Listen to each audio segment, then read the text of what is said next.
Bonjour, je voudrais remercier les organisateurs de Poésie en Ville, Dominique Berly et Catherine Fuchs, d'avoir donné à la Maison de la littérature de Genève, l'association MLG, une carte blanche.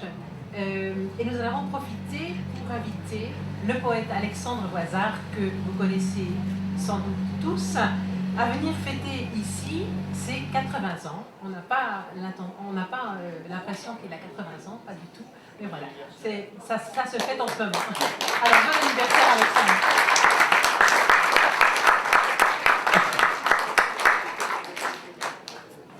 Voilà, dans le Jura, il y a eu toutes sortes de manifestations qui se sont succédées. Il est un peu épuisé par cela. Il y a eu des soirées de conférences, de lecture, de poésie, 3 expositions.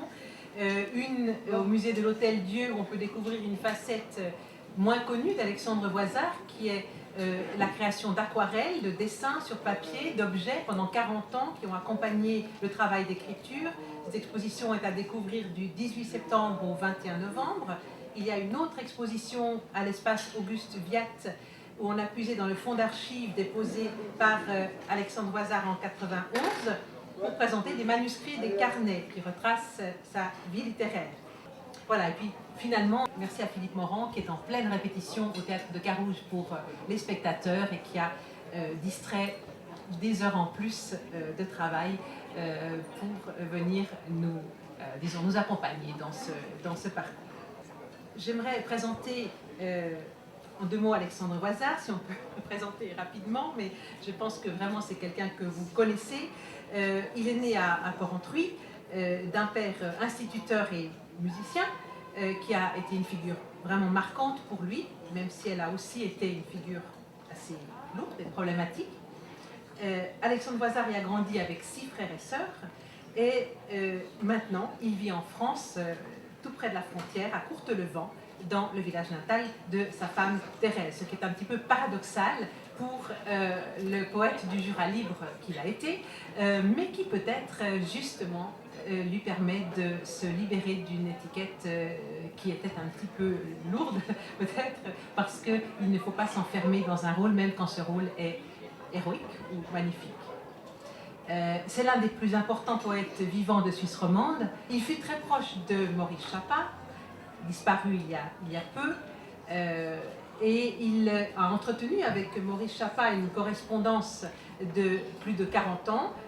Un livre vient de paraître autour de Liberté à l'aube, correspondance 1967-1972, où la correspondance est reproduite, et c'est tout à fait émouvant et très, très intéressant aussi pour la littérature romande et pour l'histoire du Jura que de voir dialoguer ces 2 poètes, se vouvoyer d'abord, se tutoyer ensuite et peu à peu développer quelque chose de commun dans l'engagement littéraire.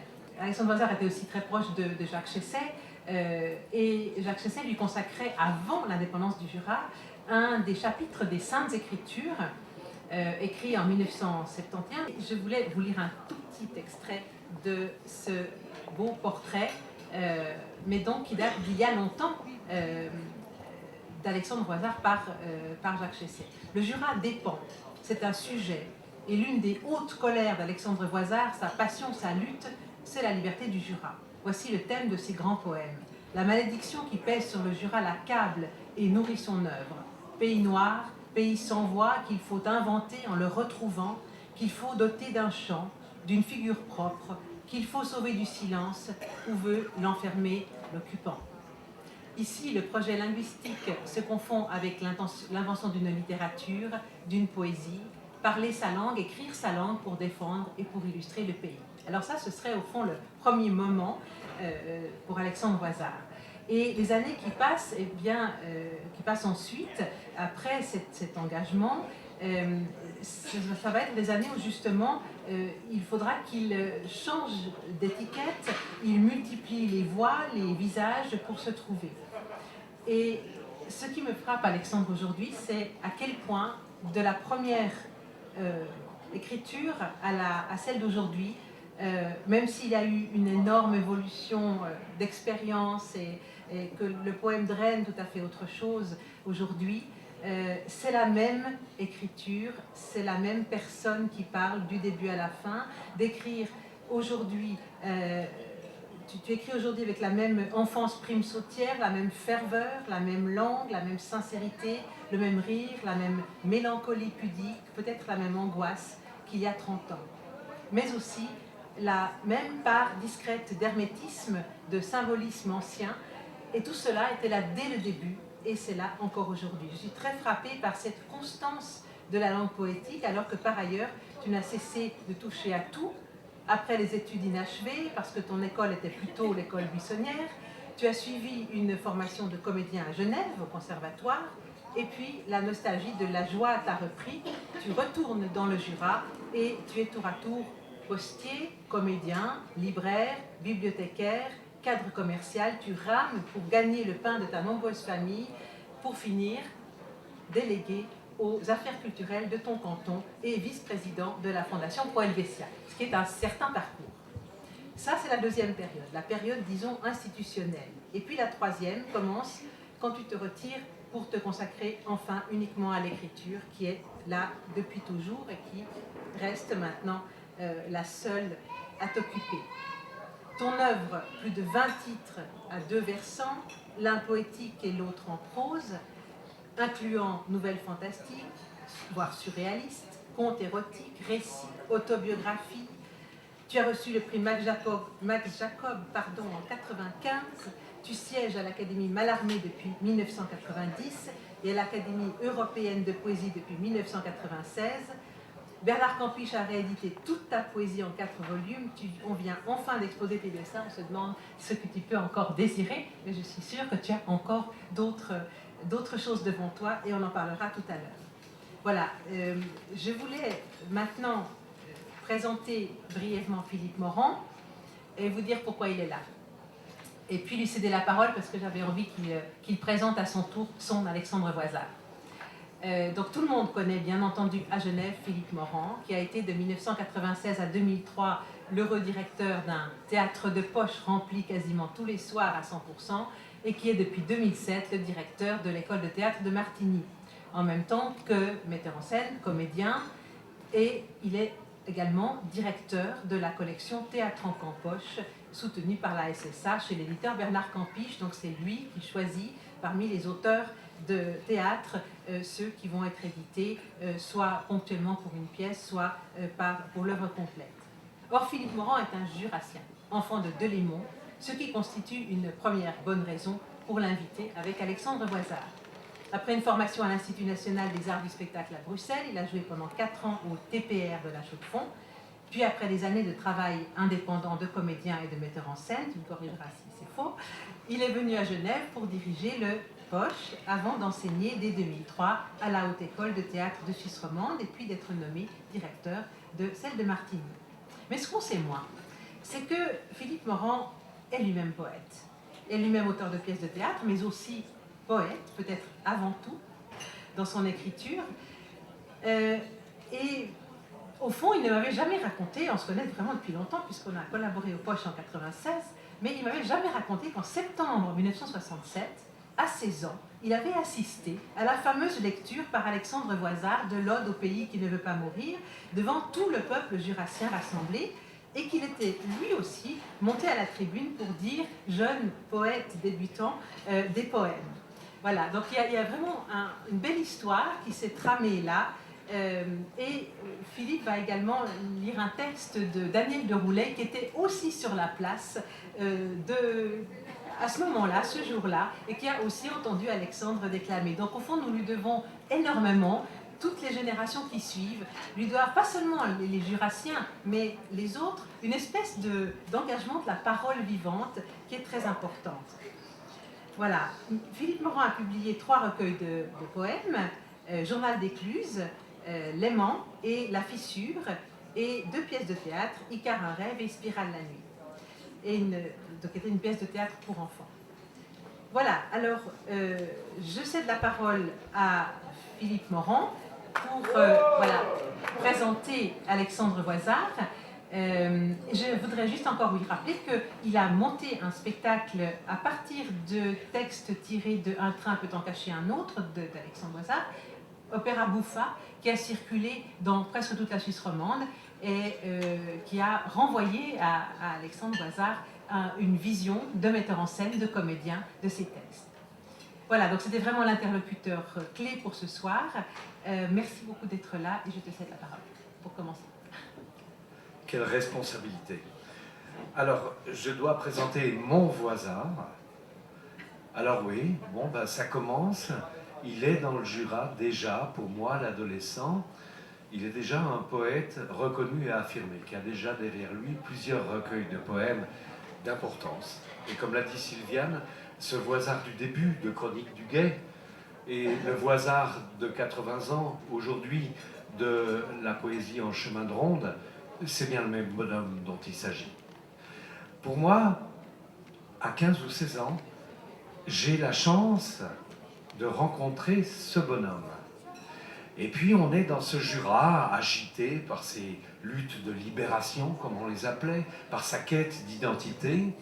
Et on est dans ce Jura, pour un adolescent comme moi, sortant d'adolescence ou y étant même encore pas mal, c'est une extraordinaire motivation. Et il y a des poètes, des peintres, des musiciens, toute une série d'artistes jurassiens qui montent au créneau et qui rentrent dans cette question jurassienne, comme on l'a appelée. Évidemment, Alexandre Voisard en est très vite une figure, mais il ne faudrait pas oublier, à côté de lui, dans le Jura, de très grands poètes. Je pense bien sûr à Jean Cutard, je pense à Tristan Solier, je pense à Pierre-Olivier Valzer, on peut continuer. Il y a avec lui toute une équipe des Portes de France, c'était le nom de leur édition, qui sont porteurs d'une parole. Et il se trouve qu'il se fait très rapidement une adéquation entre cette question jurassienne et ces artistes, y compris les peintres, il ne faut pas les oublier, Kogouf, Tolk, Voirol et plein d'autres. Bref, il y a une agitation, une effervescence extraordinaire. Et pour moi, adolescent, cette effervescence dans le Jura, à cette époque-là, est bien plus importante, puisqu'on est dans la même période, que mai 68. J'ai passé totalement à côté, mais j'ai eu mes pavés dans le Jura. Et ça a été extrêmement important. Et puis, vient dans ce cursus, le poète Voisard, qui très vite devient le chantre de la question jurassienne, avec l'Ode au pays qui ne veut pas mourir. Tout le monde le sait, on ne va pas trop s'allonger là-dessus. Ça devient quasiment la voix de tout un peuple. Et la voix de petites gens. C'est vrai que, comme l'a dit Sylviane, lire un poème, et j'ai eu le privilège, 4 ans après Alexandre, de lire un de mes poèmes devant 60 000 personnes, repris en chœur par le cantonnier, le maçon, le paysan, l'intellectuel de haut vol. Tout le monde reprend ça. C'est une émotion dont on ne se sépare pas d'aussitôt. Donc, voilà. Ce Voisard-là s'inscrit dans la question jurassienne. Et c'est à la fois une belle chose, magnifique, et en même temps, pour lui, c'est un piège. Et il le comprend bien. À un moment donné, il va devoir se séparer de cette étiquette de chantre de la question jurassienne pour affirmer le poète. Et Sylviane vient d'énumérer, je me suis fait la même chose ce matin. Ce Voisard, d'abord, il veut être comédien, porteur de mots. Puis, ça ne marche pas ou ça ne se passe pas, je laisserai Coco expliquer. Oui, on l'appelle Coco entre nous. Je le laisserai s'en expliquer peut-être. Il devient postier, porteur de lettres. Puis ensuite, il devient libraire, porteur d'imaginaire. Puis ensuite, il devient délégué aux affaires culturelles de la République et canton du Jura, porteur d'espoir. Et enfin, bien plus tard, il est juste un grand poète, porteur de sa langue. Je trouve que ce parcours est tout à fait significatif, exemplaire de ce qu'il a cherché. Au fond, il a cherché quoi? Il le dit très bien dans ce dernier recueil, La poésie en chemin de ronde. J'ai cherché ma voix, j'ai cherché ma langue, j'ai cherché mon écriture, j'ai cherché mon expression. Et il a passé sa vie à ça. Dans ma bibliothèque, ça fait 90 cm maintenant. Heureusement que tout le monde n'est pas comme lui. Mais c'est énorme, c'est une œuvre énorme. Et on a souvent, à cause de cette question jurassienne, voulu ramener Voisard à un poète régionaliste. C'est vrai que j'étais très fier de connaître un type, un écrivain, qui était dans un dictionnaire. Je trouvais ça super. Je le connaissais et je l'admirais. Mais quand j'ai vu poète régionaliste, ça m'a fait mal au ventre. Parce que, moi qui aime la poésie, quand je pense à Césaire, à Sangor, à Chéadé, quand je pense à Pablo Neruda, Nazim Hikmet, Yanis Ritsos, René Char, pour qui ce sont tous à la fois des poètes résistants, des poètes rebelles, des poètes qui ont travaillé avec la langue, l'esprit du monde, et nous ont donné une humanité très forte. Donc, personnellement, j'aimerais, et c'est un ordre, Coco, c'est pas une demande, j'aimerais que tu vives encore un sacré bout de temps, et que tu continues à écrire encore un sacré moment, pour que, dorénavant, quand je lirai un dictionnaire, on dit poète universel de langue française.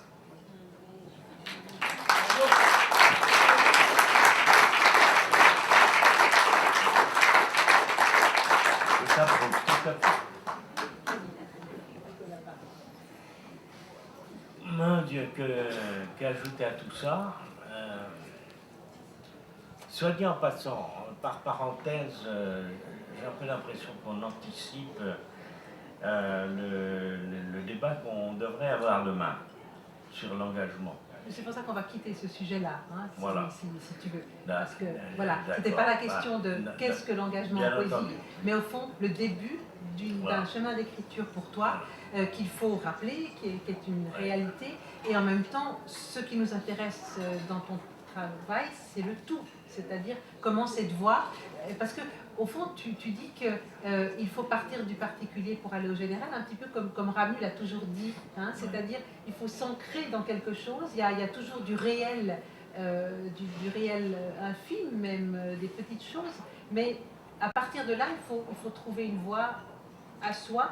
Et c'était on va essayer avec Philippe de scander cet échange avec toi d'extraits de la poésie en chemin de ronde, qui est donc ce dernier livre qui est paru aux éditions Empreintes tout récemment d'Alexandre Voisard et qui est un magnifique ensemble d'aphorismes, mais qui sont écrits d'une manière qui est elle-même profondément poétique. C'est vraiment tout à fait son écriture, mais en prose et sous forme d'aphorismes.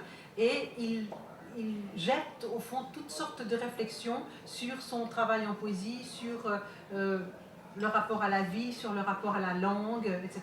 Alors, on a sélectionné quelques extraits, puis on voulait peut-être partir de là pour te demander de rebondir sur ces quelques extraits et voilà, de parler d'une part peut-être du début de l'écriture, de l'enfance, en quoi elle est déterminante, etc., puis de faire un chemin. Est-ce que ça te va?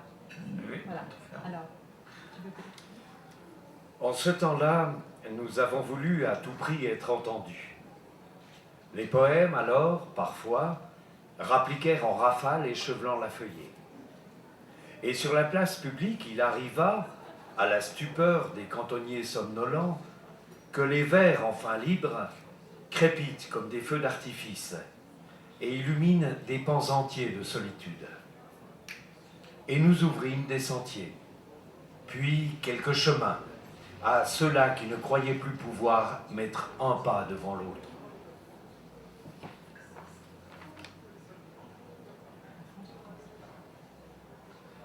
Que d'obstination, que de rage à vouloir trouver sa voie.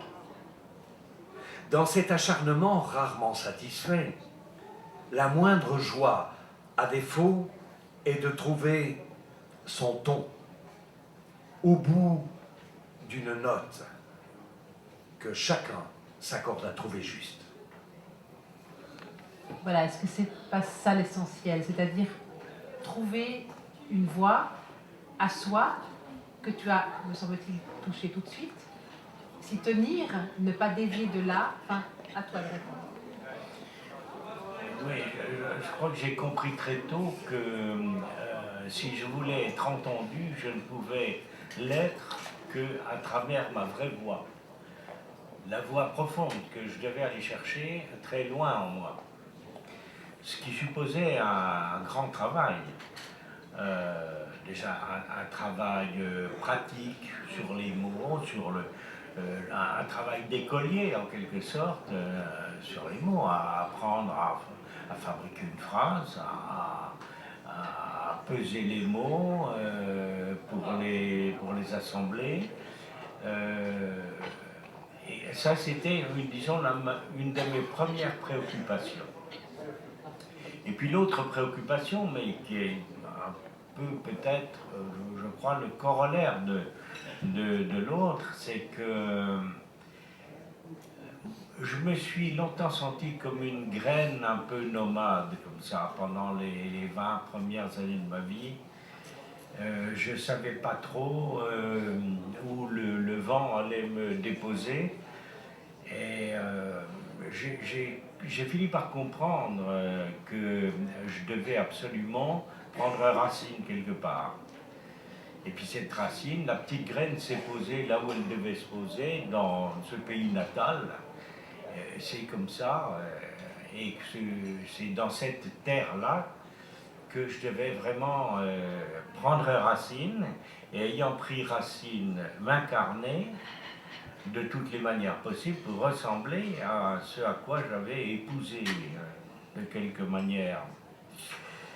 Et en même temps, je sentais le besoin impérieux de parler, justement, de m'adresser à cette communauté d'hommes dans laquelle moi je m'étais éveillé à la vie, où j'avais grandi, où je m'étais incarné, comme je viens de le dire.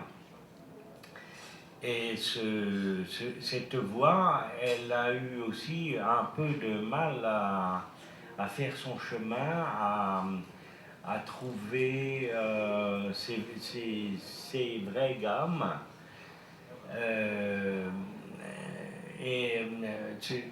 Je crois que je suis devenu le poète que je suis à force d'obstination. C'est une vocation d'obstiné, je dirais, ma vocation poétique. Je ne crois pas avoir eu un don inné, je ne crois pas que j'étais une sorte de génie incarné, pas du tout. Je crois que je suis le produit de quelque chose qui s'est construit avec une obstination et une certaine rage aussi, pour devenir ce quelqu'un, ce quelque chose qui aurait la capacité de parler aux autres et d'apporter quelque chose aux autres, parce que peut-être que je me sentais un peu porteur de messages, que beaucoup dire.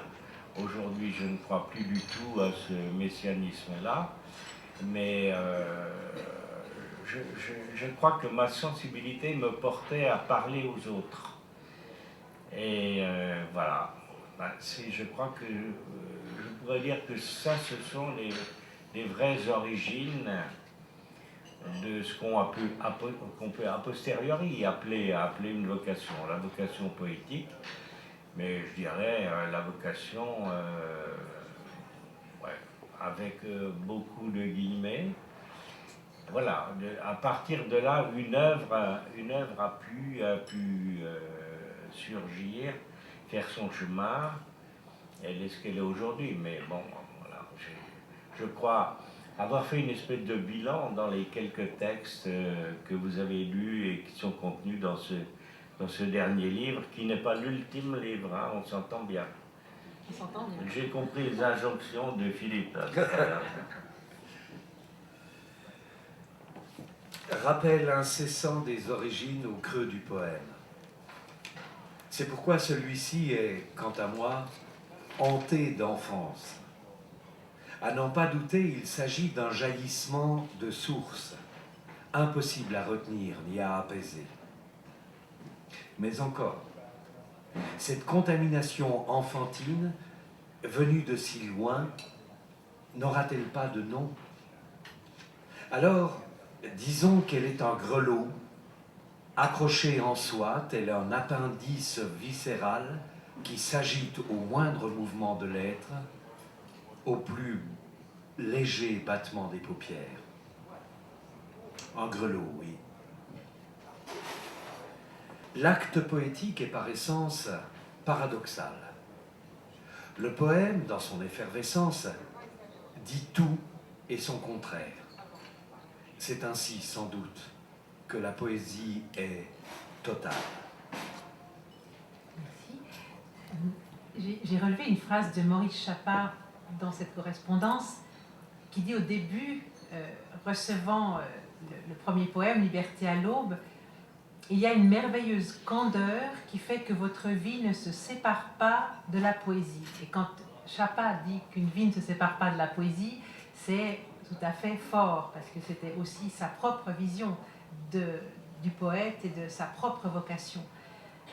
Et à ce mot de candeur, une lettre de toi réagit en disant qu'il n'y a plus d'innocence véritable, mais que ton souci est peut-être pas de retrouver, mais de s'attacher à cette forme d'innocence qui pourrait exister et qui pourrait nourrir la poésie. Est-ce que tu penses toujours cela? Oui, je pense toujours. Je pense qu'il y a toujours une grâce poétique. Une grâce d'ailleurs presque insaisissable, en tout cas très fugace, qu'on a de la peine à retenir, à domestiquer, à encadrer et à garder pour soi. C'est essentiellement quelque chose de volatile, à la fois de volatile et de fraternel. C'est précisément ce qu'il y a à partager et qui ne se laisse pas attacher, qui va vers l'autre, et c'est pourquoi le poète ne peut pas s'approprier la parole. Il peut la partager, la proposer, mais il ne peut pas se l'approprier de façon définitive. C'est peut-être ça, c'est peut-être là qu'est la candeur dont parle Chapard. C'est une candeur qui est nécessaire, je crois, à l'état poétique, si on veut vivre en poésie. C'est une formule qu'on a pas mal utilisée déjà et qui ne veut pas dire la même chose pour chaque poète qui emprunte cette formule-là. Mais pour Chapard et moi, je crois qu'on était en affinité totale.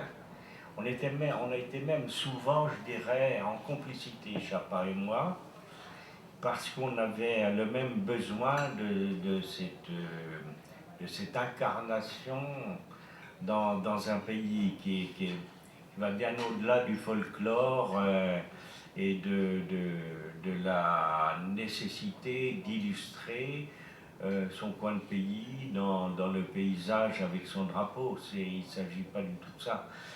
Il s'agit que le pays physique est à la fois le pays d'enfance, le pays qui est en soi. Un vrai pays se construit tous les jours à travers la parole. Bon, je n'aurais pas l'outrecuidance de dire que aujourd'hui, quand je parle, c'est le Jura qui s'exprime. Hein. Mais c'est quand même pas... la prétention ne va pas jusque-là. Mais il y a une ambition foncière, fondamentale, d'être reconnu comme étant issu, comme étant ressortissant au sens propre de cette terre-là, de ce pays-là, et de la même manière de proposer à chacun de suivre un chemin parallèle, dans le fond. Moi, ce qui m'importerait, c'est que la parole que je propose, la parole à partager, elle continue à se propager, cette parole-là, et que chacun soit le poète de quelque chose, le poète de quelqu'un, le poète d'une terre, le poète d'une espérance. Enfin, que chaque parole soit porteuse de quelque chose de significatif, soit porteur d'une identité aussi. Mais je cause.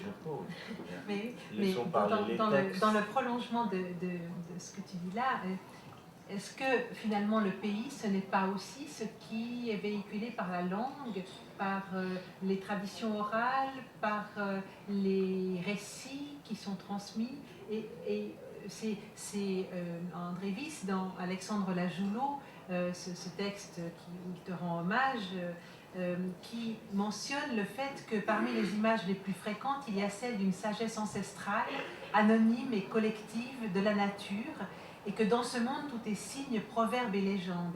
Et au fond, très souvent, tu atteins une sorte de parabole ou de symbole qui est à toi et qui est peut-être plus qu'à toi et qui te vient de très loin. Oui, certainement. Qu'ajouter à ça. Mais difficile de commenter une affirmation comme celle-là. Tu ne sais pas d'où ça vient. Pardon? Tu ne sais pas d'où ça vient, au fond. Non, je ne saurais pas dire. Je crois que c'est originel au sens propre du terme et indéfinissable. C'est la gangue, en quelque sorte. C'est la gangue dont je suis issu et à partir de laquelle j'ai essayé de me débarrasser de ces coquilles. J'en ai plusieurs. Hein. Je me suis débarrassé de mes coquilles l'une après l'autre. Il m'en reste peut-être encore quelques pellicules d'ailleurs. Mais voilà, j'ai dû sortir de cette gangue pour me façonner.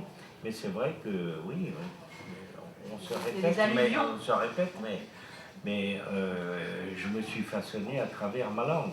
Je crois que si je n'avais pas eu la ressource de la langue, je n'aurais pas vécu. C'est un sentiment très fort que j'ai aujourd'hui. Si j'ai une certitude aujourd'hui, c'est celle-là.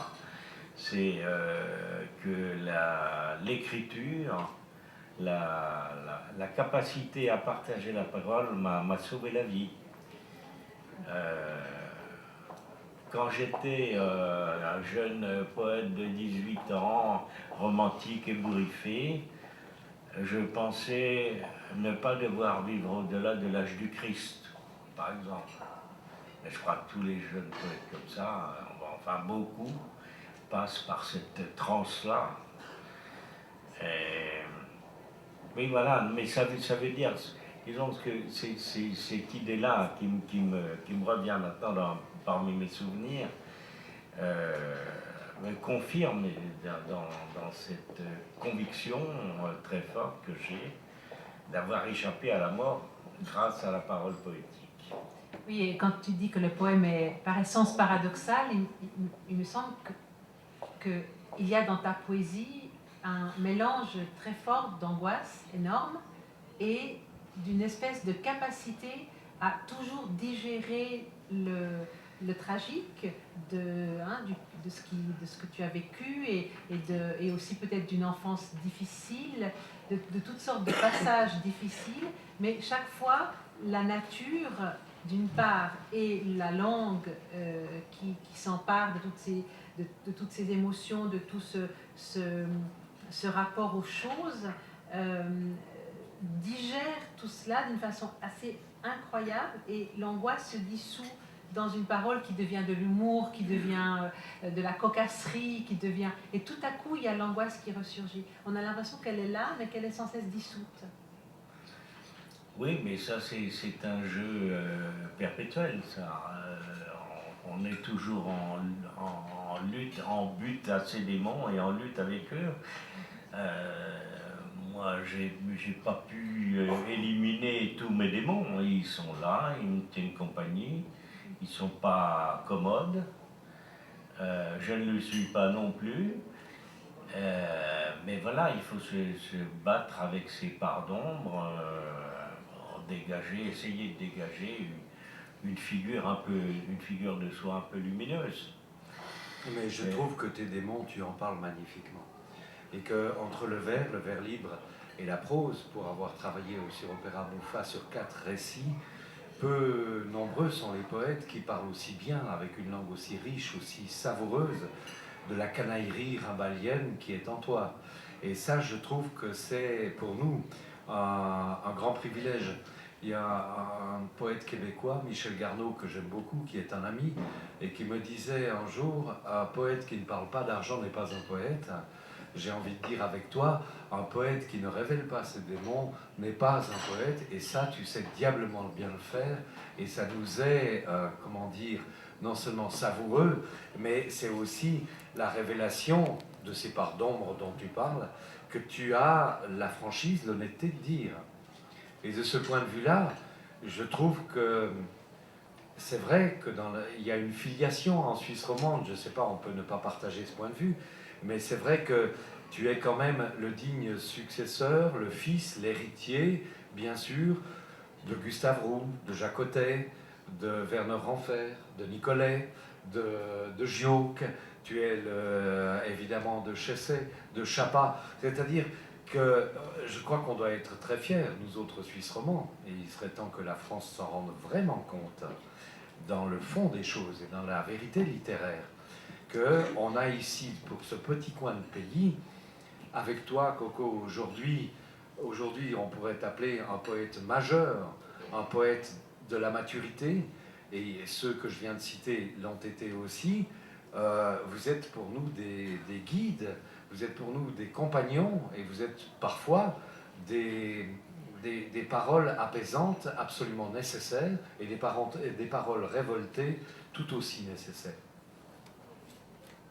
Merci Philippe, oui. Ça me touche beaucoup ce que tu dis, oui. Tu n'es pas obligé d'être d'accord. Si mais je suis tout à fait d'accord, je suis touché par... voilà.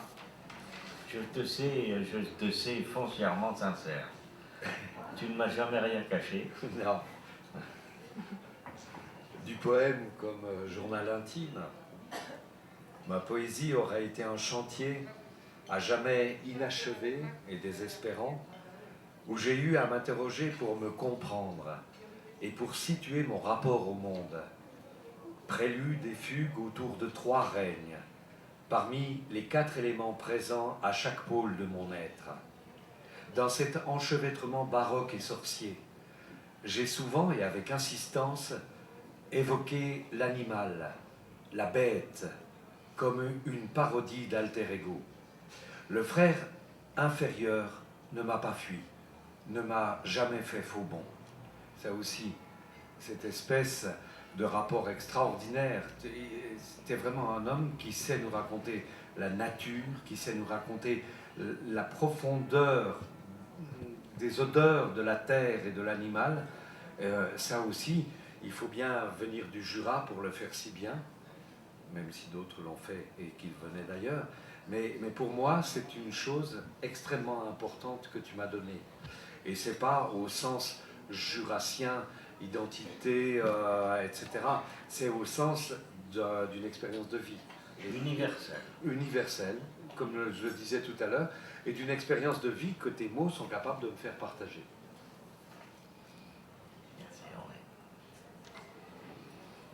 Travail ou non, patience et sueur ou non, le poème naît toujours de l'urgence, dans l'urgence, sans affolement, si chaque vocable d'emblée est à sa place. C'est vrai que c'est un laborieux travailleur. Voilà.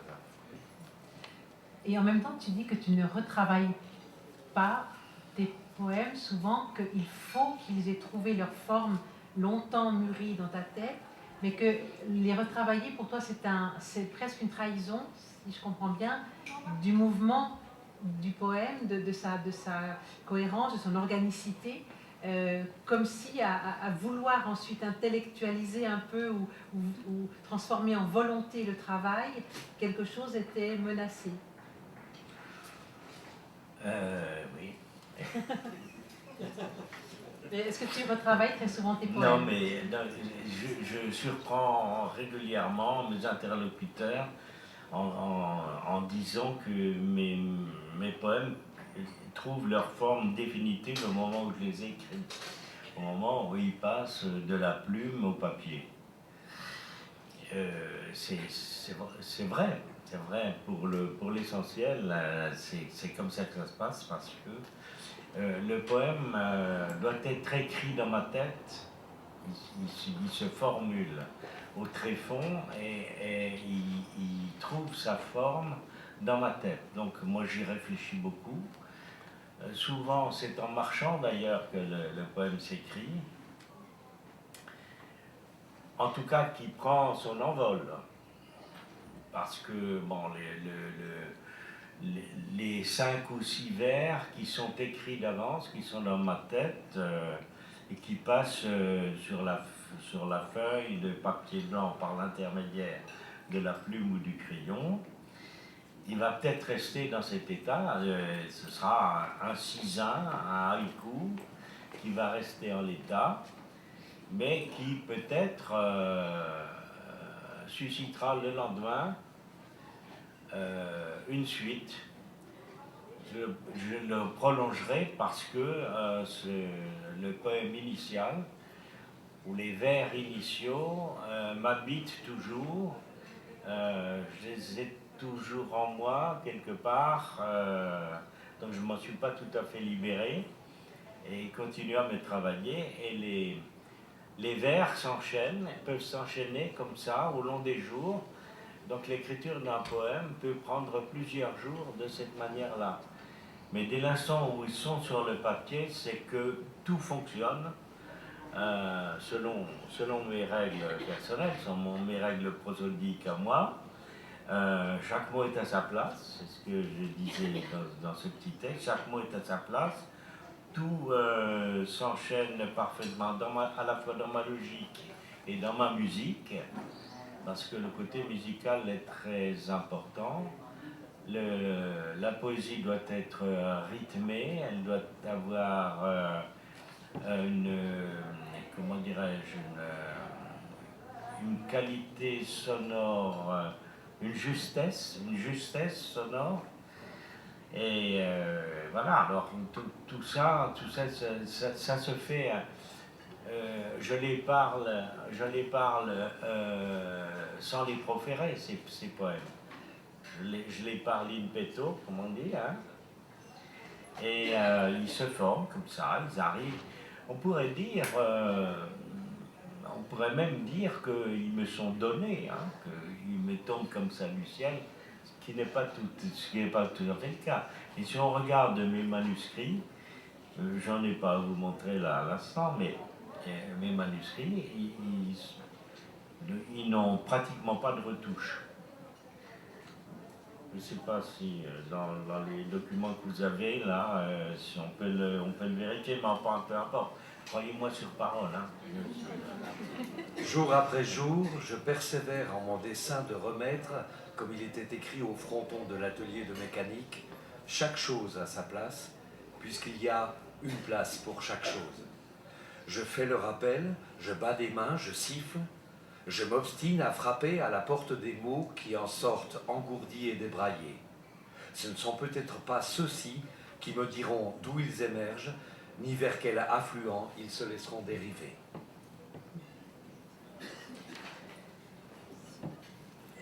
J'avais une autre question, c'est que tu as plusieurs noms. Alexandre Lajoulot, tu t'appelles Antonin de Calabrie pour les poèmes cartes postales. Et je ne sais pas si vous savez, il y a un poème où quelqu'un dit je, qui se nomme Arthur, et qui est peut-être Rimbaud, et j'ai l'impression que c'est aussi toi. Et je me dis, ce poème-là, peut-être, il est encore une des figures où tu te mets en scène, parce que au fond, tu es quand même un poète qui est passé par le théâtre et qui est quand même dont le jeu, me semble-t-il, passe par toutes sortes de visages. Ce n'est pas que ce soit des masques du tout, ce sont des voix de toi différentes, qui passent par des noms différents, qui passent par des jeux différents. Et j'ai un petit peu l'impression que ce qui compte là au milieu, c'est la liberté. Enfin, j'avais juste envie de lire ce texte-là, et tu me diras si c'est un autoportrait ou pas, un petit peu de toi. Je suis partout, de toute façon. Tu es partout. Je vais, je viens. C'est mon seul tort, mon unique faiblesse, aller venir. Il y a des êtres qui s'attachent à d'autres êtres, mais ça tu le fais. Ils en ressentent comme un poids qui visiblement ne les gêne pas. Au contraire, ils s'en montrent comme allégés, saisissant à tout vent, du bout des lèvres, les frissons qui passent. fines graines d'une passion profuse dont ils sont friands, on les croirait libres comme l'air, et pourtant on ne les voit qu'immobiles ou lents, bouche offerte aux fumées et les mains, bien qu'élégantes, suspendues au-dessus des verres. Quant à la liberté de l'air, c'est de moi cependant que l'on dit « Arthur, c'est un courant d'air ». Et encore est-ce là une appréciation toute euphémique de mes bonds sur les toits, de mes élans vertigineux au-delà des lunes et des plaines. Je vais, je viens. Je dois bien cet aveu serein à ceux que navrent mes alliés venus et qui s'interrogent. Je ne me lie pas au nombre, ni aux disciples qui vivent le présent dans leur passé, le passé dans leur présent. Je vais, je viens, je vais. Savez-vous que je m'épuise à parcourir immensément des espaces infimes et que je dois en occuper chaque recoin à tout instant, les préservant des miasmes coloniaux? Avez-vous jamais imaginé ce qu'il faut d'obstination, c'est le mot que tu employais, pour sillonner son propre cerveau, traverser ses poumons, remonter jusqu'à la gorge et s'y maintenir, arpenter son intestin, investir son urètre à l'heure dite? Ô vous qui jouissez du sommeil et qui nourrissez tant d'ambitieux projets, vous doutez-vous de ce que cache ce simple mot « veiller » ? Oui, alors c'est une sorte d'alter ego qui parle, là, certainement. Non, mais j'ai beaucoup pratiqué dans la prose la parodie. Et la parodie, en général, enfin, très souvent, c'est une parodie de moi-même. Je me parodie moi-même. Ça, c'est un petit jeu que... Voilà. Pour moi, l'exercice de la prose a cette vertu première de me mettre en question avec tous les doubles que j'imagine. Il y a aussi Anselme Buvard dans le nom oui, du bien, comment tu ris de toi-même. Voilà, alors cet Arthur pourrait s'appeler Anselme Buvard, qui est un autre de ces personnages ironiques qui sont un peu les messagers de mes... comment on pourrait appeler ça? De mes diableries. De tes pessoïtés, J'allais dire, on pense aux hétéronymes de Pessoa, est-ce qu'il y a quelque chose à voir avec ça? Oui, alors, bon, bien entendu, ce qui impressionne souvent le lecteur, hein, appelons-le comme ça, l'autre qui est en face de soi, c'est cette plume qui passe de la gravité à l'ironie, à la cocasserie, et c'est un chemin, il y a une amplitude très, très difficile à concevoir et à accepter hein, de la part d'un auteur. Et comment est-ce qu'on peut être aussi grave un jour, écrire des choses même sombres, qui interrogent profondément l'être dans sa souffrance, et puis un autre qui cabriole, qui fait des facéties, et qu'est-ce qu'il y a de commun entre ces deux-là? C'est voilà, c'est une de mes grandes questions. Moi, je n'ai pas de réponse. Je suis fait comme ça. C'est les deux pôles de mon être, comme il est dit quelque part dans un texte. Et j'ai besoin de ce va-et-vient entre ces deux parts de moi-même. C'est peut-être la part de la lumière et de l'ombre, mais de quel côté est la lumière et de quel côté est l'ombre, ça c'est encore une grande question. Je ne saurais pas trancher là-dessus si la lumière n'est pas dans le grave et l'ombre dans le cocasse. C'est une question que je me pose souvent. C'est pour ça qu'il y a parfois des allusions, comme dans le texte que tu viens de lire, qui sont tout à coup, on se dit, mais où est-ce qu'on est? On n'est pas dans la rigolade, on est bien au-delà. Mais où? Ben, on ne sait pas. On ne sait pas. Je crois que c'est parce qu'on ne sait pas qu'on continue, qu'on persévère dans l'écriture.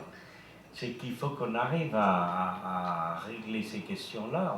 On doit finir par savoir expliquer ce que c'est, comment ça fonctionne. Vous savez, moi, je me dis toujours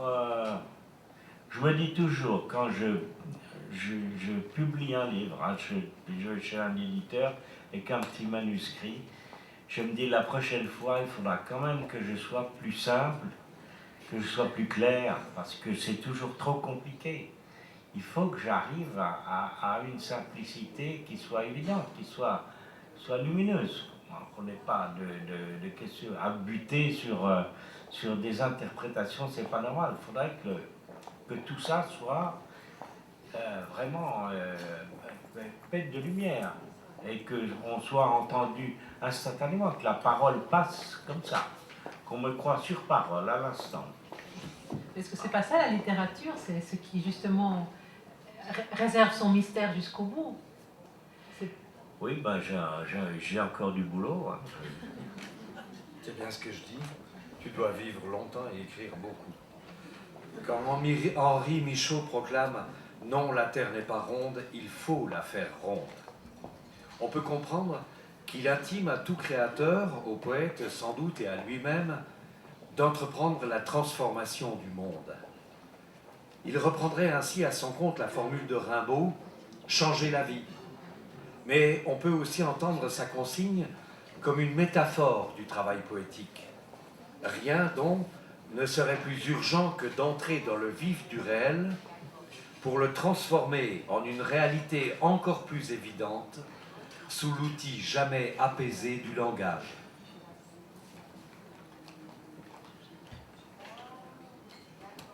Voilà, je me proposais peut-être de laisser la parole à Alexandre Voisard pour qu'il lise un peu de sa poésie. 2007. Je suis chez Séguer, c'est un petit livre que j'ai appelé de Cimes et d'Abîmes, qui faisait référence à ce truc qu'on a quand on apprend l'orthographe dans les écoles.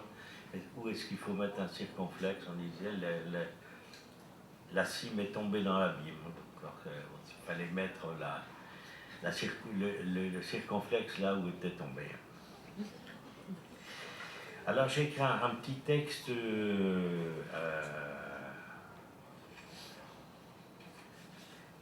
pour présenter cette petite suite de poèmes. Je vous la lis parce que elle situe le propos, je crois. Qui vit en osmose avec les éléments, craint moins la bourrade de l'ouragan que la fragilité d'un sentiment d'amour. Qui vit de l'air du temps, s'imagine volontiers en ramier, qui n'a peur de l'eau se verra toujours plus carpe que fourmi.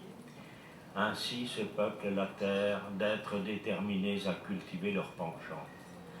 Le poète, quant à lui, qui projette si aisément ses rêves en plein ciel, et qu'en retour il recueille souvent délabré, a la faculté, ou fin de l'avoir, de se voir grandir en peuplier, vaquer en chat ou mûrir en framboise.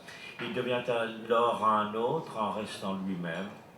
Joue-t-il avec l'ordre des choses alors qu'il songeait à le sauvegarder, même si par défi ou fantaisie, il en a brouillé un seul instant les cartes et embué les règles.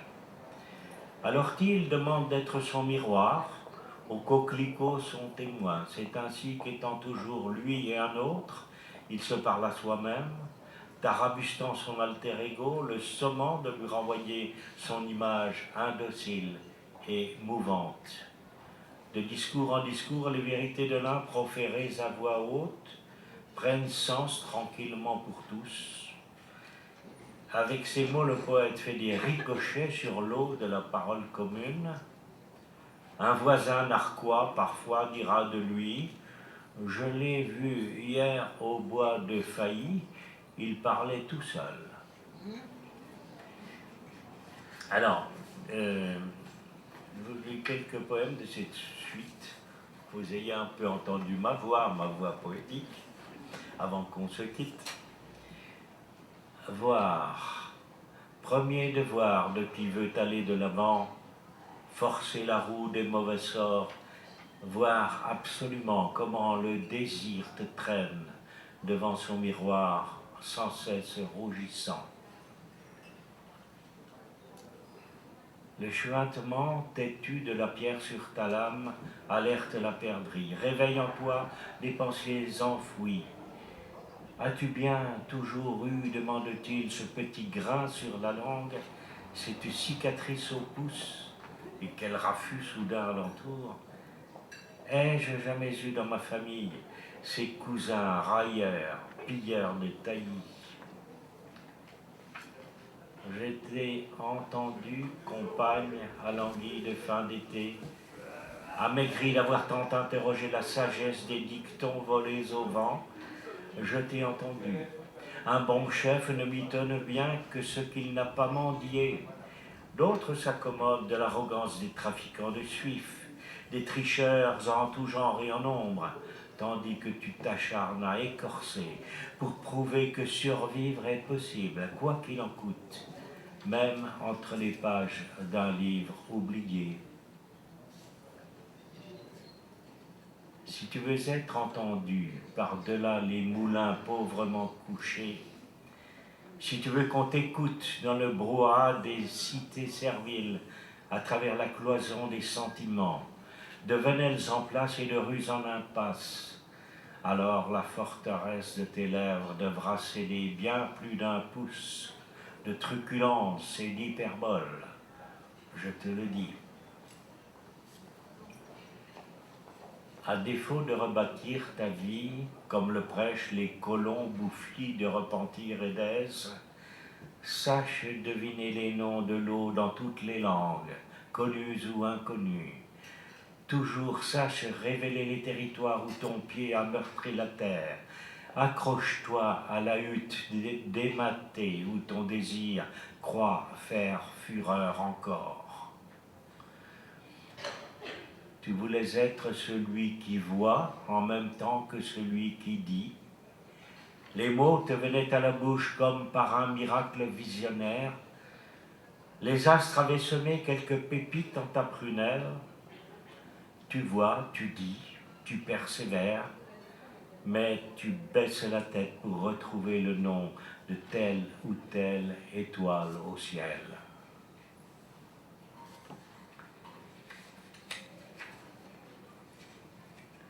Sois un homme, poète ou non, qui ne ferme de tiroir à épices dans sa tête, qui ne fait pas commerce de quelques idées, mais qui a le sentiment de l'univers au bout des doigts, mais qui entretient secrètement un amour bien noué, espérance informulée. Sois le Père et le Fils de toi-même. Efface toi-même ton ardoise avant que s'en charge l'aquilon créancier de tout naufrage. Trop longtemps on a prêté à d'autres le crime de coucher les blés pour y couvrir de sang les fiancés. Maintenant il te reste à dériver avec des mains vides et pures par les déserts d'iodes drapés d'espérance, à peine audibles en leur halo, et à nous tous d'annuler nos pistes et de brouiller nos traces. Ça ira?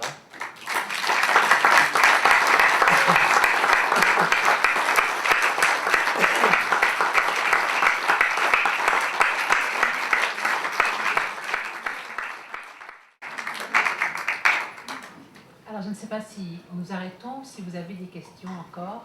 Dominique, est-ce qu'il y a encore un peu de temps? Le temps est le bon. Voilà, alors, à vous. Est-ce que vous ne pensez pas que cet état de mouvance dans lequel se trouve le poète, qui peut devenir un lilas, une bouteille, Napoléon, etc., a à voir avec l'énergie dans lequel il est, un état énergétique qui fluctue et qui, oui, dans lequel donc, et qui pousse le poète à être mouvant.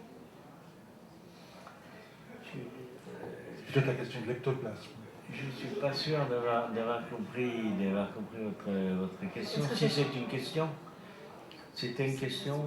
Est-ce que cette mouvance du poète n'est pas liée à un état d'énergie particulier qui est très contradictoire ou très évolutif ou très changeant? Oui, rien n'est définitif, Dieu merci. Alors moi je ne cherche pas à écrire le poème qui expliquera tout.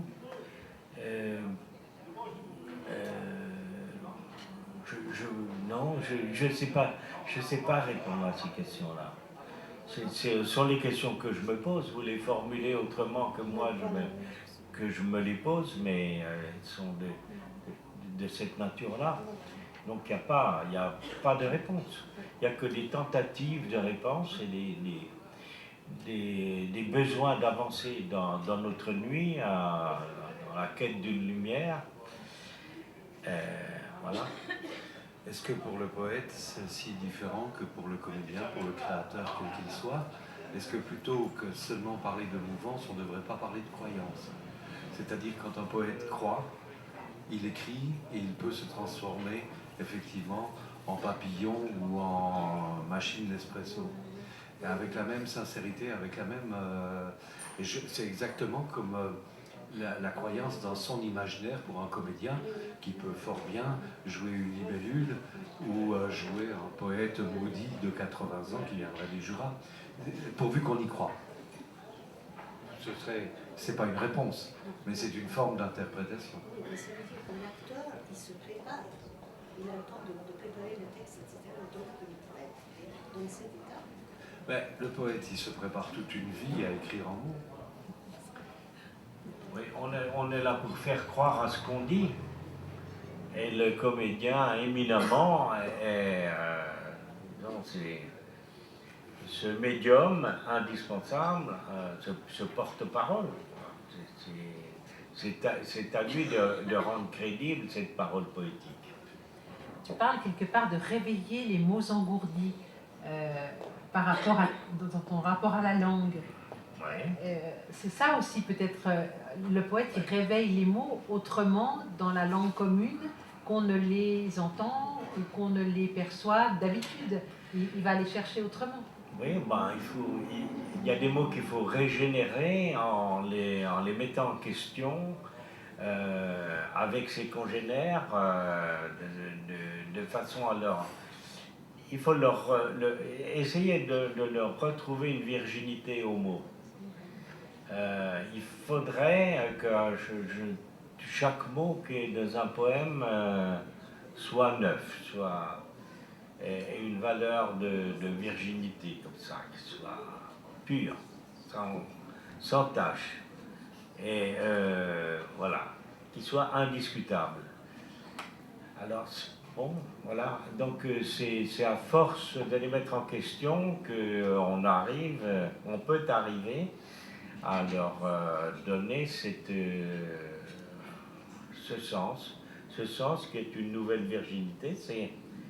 Oui, la difficulté, c'est dans un de ces textes, je ne crois pas que tu l'aies lu, Philippe, la grande difficulté a toujours été la difficulté pour le poète, c'est de fabriquer une langue avec des mots qui sont les mots des autres. Ce sont les mots de tous, mais les mots des autres. Et pour chacun d'entre nous, les mots ont un sens. Alors, le poète est en prise avec ça, il doit inventer une langue qui utilise des mots qui ont un sens commun et auxquels il tente désespérément de donner un sens différent et nouveau. Oui, voilà, c'est la première qui... Très tôt de tout temps m'est venue l'idée que j'aurais à inventer une langue qui serait tout à fait mienne et qui ne dirait que ce que je pense. L'obstacle toujours serait cet inévitable écueil de grandir avec les mots des autres, qui sont les mots de tous. Car rien, je le suis, bientôt ne nous arrive sans les mots, comme les embruns ne nous viennent que de la mer. Dans le fond, pour moi, ça pourrait être une conclusion, provisoire bien entendu, puisque tout reste ouvert. Merci beaucoup et merci à vous de votre présence. Merci beaucoup.